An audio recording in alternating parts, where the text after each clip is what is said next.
उपस्थित सभी मातृशक्ति, पितृशक्ति और हमारे यहाँ इस मंच पे उपस्थित साजबा वाले दादा को मेरा सादा सेवा जोहार और जितने वरिष्ठ पदाधिकारी यहाँ पर बैठे हैं सभी को मेरा सादा सेवा जोहार।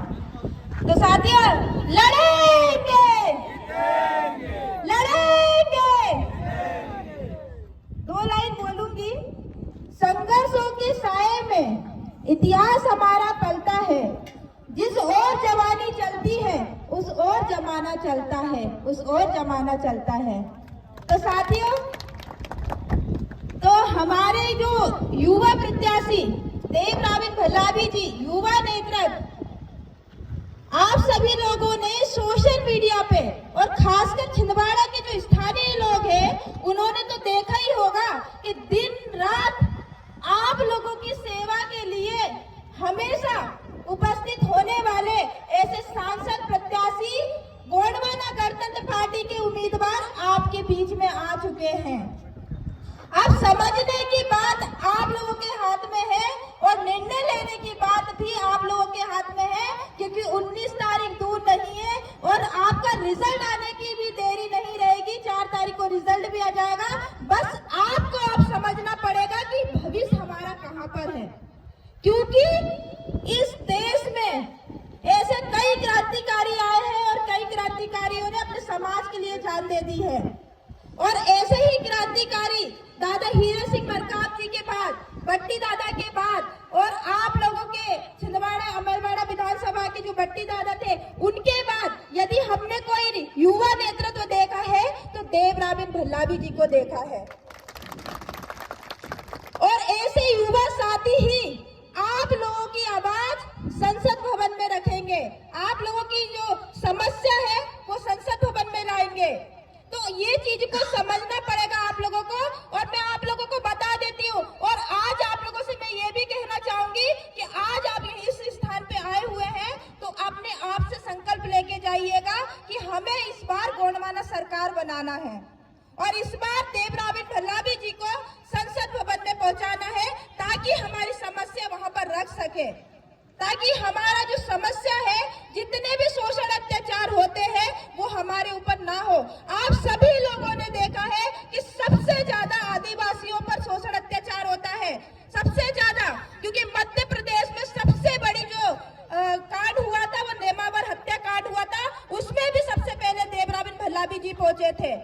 तो ऐसे क्रांतिकारी हमारे बीच में हैं और कुछ करना चाहते हैं और आप लोगों के लिए बात रखना चाहते हैं। और आपने यदि इस बार अपने समाज के बेटे से गद्दारी की तो कहीं ना कहीं आप अपने बच्चों के भविष्य से गद्दारी कर रहे हैं। इस बात को हमेशा याद रखिएगा आप लोग, क्योंकि समाज का बेटा यदि उठकर संसद भवन में जाकर आप लोगों की बात रखेगा तो गलत नहीं है। ये कल के आए हुए चोर उचक्के टाइप के लोग, जो कि बंगाल से जो लोग आए थे खाली हाथ, लेकिन भर भर के आपके आदिवासी इलाकों से विदेश में भेज रहे हैं, अपने बच्चों का भविष्य बना रहे हैं, उनके बच्चों को विदेश में पढ़ाते लिखाते हैं, लेकिन आप लोगों को क्या मिल रहा है?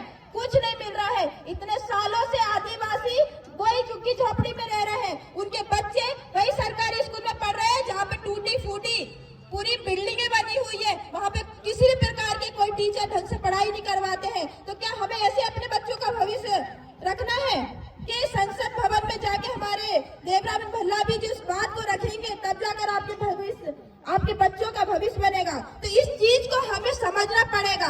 यदि आप अपने बेटे के साथ, अपने गांव के बेटे के साथ गद्दारी करते हैं तो कहीं ना कहीं हमेशा के लिए आप अपने बच्चों का भविष्य खो देंगे, क्योंकि इन लोगों ने, ये सत्ताधारी पार्टियों ने खास करके घूसखोरी, पूंजीवाद के लोग, जितने भी भ्रष्टाचारी है, जितने भी अपराधी है, उनको संरक्षण दिया है और खास करके ये भाजपा सरकार ने दिया है। इस बात को हम लोग को याद रखना पड़ेगा। और खास करके मैं ये भी बताना चाहूंगी, आपके छिंदवाड़ा में कांग्रेस की सरकार है और कांग्रेस की सरकार किसकी विचारधारा पे चलती है? गांधीवादी विचारधारा पे चलती है कि नहीं? गांधीवादी विचारधारा पे। तो मैं इन लोग से पूछना चाहूंगी, जब गांधी जी ने बोल के गए थे कि आधा भारत अपने गांव में बसता है, गांधी जी ने ऐसा बोला था। यदि गांव नष्ट होता है तो पूरा भारत नष्ट होता है, ये बात बिल्कुल सही है। लेकिन ये कांग्रेसी, ये लोग कभी गांधीवादी विचारधारा पे नहीं चलते। ये बात बड़ी बड़ी विचारधारा पे चलते हैं। ये ऐसे कांग्रेसी नहीं चाहिए हम लोगों को, ना ऐसे सत्ताधारी लोग चाहिए हम लोगों को जो बोलते हैं 400 पार लाएंगे और संविधान को खत्म करेंगे। ऐसे 400 पार लेकर आएंगे ये लोग हमारे लोकतंत्र को खत्म कर रहे हैं। हम लोगों को सिर्फ और सिर्फ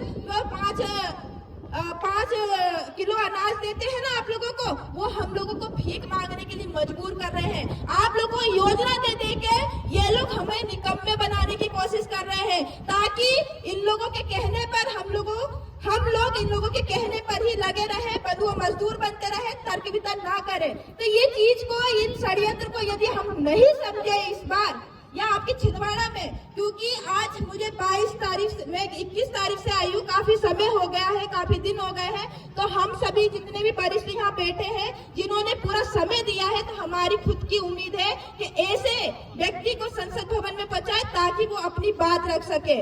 तो आप लोगों से मेरा पुनः निवेदन है, अनुरोध है कि 6 नंबर की बटन दबाना है और 19 तारीख को अपने परिवार, अपने भाई बहन, चाचा चाची, जिसको भी बोलना है, सबको आप लोग अपनी जिम्मेदारी समझ के उनको वोट डलवाने के लिए लेकर जाइए। तो इतना ही बोलूंगी। बहुत बहुत धन्यवाद। सेवा जोहार।